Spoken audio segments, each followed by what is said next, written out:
हमारी जो सबसे बड़ी डिमांड थी वो तो पूरी हो चुकी है, लेकिन हम अभी भी इंतजार कर रहे हैं कि 1 करोड़ का कंपनसेशन जो है वो नीट के बच्चों ने जिन्होंने आत्महत्या करी थी उनके परिवारों को वो कंपनसेशन मिले। मिडिल क्लास फैमिली की सबसे बड़ी चिंता क्या होती है? बेटा बेटी शादी कब करेंगे। तो वैसे मेरे माँ बाप के दिमाग में भी वही चलता है कि अब शादी कब करेगा। मैं सर को ये भी कहता था आप अनशन तोड़ दीजिए, आंदोलन आगे रखने की जिम्मेदारी हमारी है। बहुत सारी धमकियां मिली थी, लेकिन मुझे पता था ये धमकियां तो मिलनी है, लेकिन मैं अमेरिका में था इसलिए मुझे मेरे माँ बाप के लिए बहुत ज्यादा डर लग रहा था। हमारी जो विचारधारा है वो किसी पार्टी के नजदीक है, ऐसा मैंने कहूंगा संविधान के नजदीक है। वो एक टर्निंग पॉइंट था जहां पर मुझे 1 घंटे पहले लग रहा था सब खत्म है, मैं रो रहा था फुटपाथ पर बैठकर। 20-25 लोग आकर मेरे आसपास बैठ गए, फिर वो 20-25 के 150-200 लोग हो गए, फिर जैसे 150-200 लोग हो गए मेरा भी हौसला बढ़ गया कहीं ना कहीं, और जो मेरी एक उम्मीद पूरी तरह खत्म हो चुकी थी वो उम्मीद मेरी फिर से जाग गई कि नहीं, लोग अभी भी है साथ में। और फिर मैंने बोला चलो वापस चलते हैं, स्टेज पर चलते हैं। तो पुलिस वाले भी वहां पर नहीं थे, वो भी, उनको भी लगा अब मैं घर चला जाऊंगा, तो वो लोग भी निकल रहे थे। तो उस मौके का फायदा उठाकर मैं जंतर मंतर पर फिर से जाकर बैठ गया, और 10 मिनट के अंदर सर जंतर मंतर पूरा भर गया, 10 मिनट के अंदर। तो ये जो टर्निंग पॉइंट था ये मुझे जिंदगी भर याद रहेगा, जहां पर कैसे मैं समझ रहा था पूरी तरीके से सब कुछ खत्म हो चुका है, मेरी उम्मीद टूट चुकी थी, वहां पर इन्हीं लोगों ने मुझे मेरी उम्मीद वापस दी।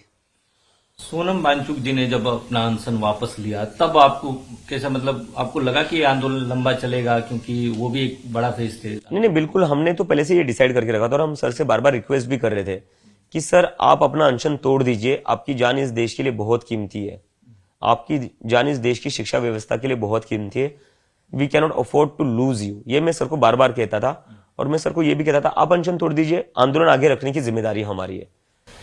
तो आपको बताकर उन्होंने अनशन तोड़ा था? नहीं, हमारी तो बातचीत नहीं हो रही थी, क्योंकि सरकार जो थी उन्होंने एक तरीके से सर को किडनैप करके रखा था। सर की जो वाइफ थी, जब वो उनसे मिलने जाती थी तो उनको भी मोबाइल फोन लेने नहीं दिया जाता था। मैंने सर से मिलने का ट्राई करा था, मुझे भी जाने नहीं दिया। हमारी टीम के लोग गए थे, उनको भी मिलने नहीं दिया। अपोजिशन के एमपीज थे, वो मिलना चाहते थे, उनको भी मिलने नहीं दिया। बस जेपी नड्डा मिल पा रहे थे और कोई नहीं मिल पा रहा था। तो एक तरीके से किडनैप करके रखा था उन्हें। आप जब अमेरिका में थे तब आपके परिवार को धमकियां भी आती थी सोशल मीडिया पर, और बताया जाता है कि बीजेपी ज्वाइन करने का दबाव था। किस तरह की धमकियां आती थी, क्या दबाव था? धमकियां मुझे ऐसे आती थी कि आंदोलन, तू ये कॉकरोच जनता पार्टी बंद कर दे, वरना देख तेरा क्या करेंगे, बीजेपी ज्वाइन कर ले, अच्छा रहेगा तेरे लिए, अगर ऐसा ही करता रहेगा तो तुझे पता है हम लोग क्या हश्र करते हैं। तो इस टाइप की मुझे बहुत सारी धमकियां मिली थी, लेकिन मुझे पता था ये धमकियां तो मिलनी है। लेकिन मैं अमेरिका में था इसलिए मुझे मेरे माँ बाप के लिए बहुत ज्यादा डर लग रहा था। मुझे अपनी चिंता नहीं थी, लेकिन माँ बाप के लिए बहुत ज्यादा डर था। तो उसी के कारण मुझे मेरे माँ बाप को भी अपने घर से निकालकर दूसरी जगह भेजना पड़ा फॉर देयर सेफ्टी। तो एक बहुत ही मुश्किल समय था हमारे पूरे परिवार के लिए।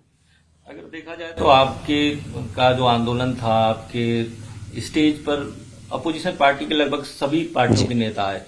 किस पार्टी से आपकी जो विचारधारा है वो थोड़ा नजदीक पाते हैं? आप किस पार्टी से? नहीं, हमारी जो विचारधारा है वो किसी पार्टी के नजदीक है, ऐसा मैंने कहूंगा संविधान के नजदीक है। हम लोग डेमोक्रेसी में बिलीव करते हैं, हम लोग सेक्युलरिज्म में बिलीव करते हैं, हम लोग सोशल जस्टिस में बिलीव करते हैं। तो हमारी जो विचारधारा है वो वही विचारधारा है जो इस देश में संविधान में डॉक्टर बाबा साहेब अम्बेडकर ने लिखी है। तो सीजेपी का जो काम था, जो आंदोलन आपने किया, वो पूरा हो चुका है? आपको लगता है कि जो आपकी डिमांड है वो पूरी हो चुकी है, या आगे भी कोई आंदोलन हो सकता है? नहीं, हमारी जो सबसे बड़ी डिमांड थी वो तो पूरी हो चुकी है, लेकिन हम अभी भी इंतजार कर रहे हैं कि 1 करोड़ का कंपनसेशन जो है वो नीट के बच्चों ने जिन्होंने आत्महत्या करी थी उनके परिवारों को वो कंपनसेशन मिले। मुझे समझ नहीं आ रहा है सरकार इतना देर क्यों लगा रही है।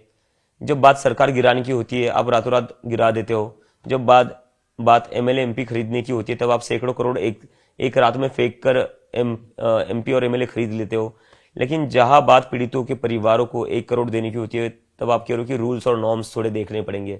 ये रूल्स और नॉर्म्स आपको सरकार गिराने में याद नहीं आते, एमपी एमएलए खरीदने में याद नहीं आते। अभी जब पीड़ित परिवारों को जनता के लिए कुछ करना है तो आपको रूल्स और नॉर्म्स याद आते हैं। एमपी एमएलए खरीदने की बात हो रही थी। महाराष्ट्र में दोनों शिवसेना आपके ज्यादा संपर्क में है, चाहे उद्धव जी आपके स्टेज पर गए, लगातार यहाँ पर भी फोन करके हाल चाल ले रहे हैं परिवार का। शिवसेना शिंदे गुट के लोग भी लगातार आपसे मिल रहे हैं, कोई ऑफर भी मिल रहा है? नहीं, ऑफर मुझे अभी तक किसी ने ऐसा कोई नहीं दिया, और इसलिए मैं बहुत ज्यादा इज्जत करता हूँ उन सारे लोगों की जो मुझे मिलने आए। किसी ने भी ऑफर नहीं दिया, वो बस एक ही चीज कहकर गए मेरे से कि जो मुद्दा उठाया था वो मुद्दा काफी अच्छा था, देश के भविष्य के लिए बहुत जरूरी मुद्दा था, और जिस तरीके से तुम सारे यंग बच्चे लड़े हो ये बहुत बहादुरी वाली बात है, बहुत ही गर्व करने वाली बात है। और वो यही बोल रहे थे कि जो हम लोगों से नहीं हो सका वो इस देश के बच्चों ने कर दिखाया। तो इसके लिए मैं उन लोगों की काफी इज्जत करता हूँ कि उन्होंने कहीं पर भी अपना पॉलिटिकल एजेंडा नहीं रखा, उन्होंने बस स्टूडेंट्स के लिए स्टूडेंट्स को सपोर्ट किया और स्टूडेंट्स को कॉन्ग्रेचुलेट किया। हर माँ बाप की चिंता होती है कि बच्चा हमारा सेटल हो जाए, जॉब को लेके सेटल हो जाए, परिवार में शादी कर ले सेटल हो जाए। आपकी माँ का कहीं इंटरव्यू सुन रहा था, शादी की बात कर रही थी, तो क्या दिसंबर जनवरी तक कोई प्लान है शादी का?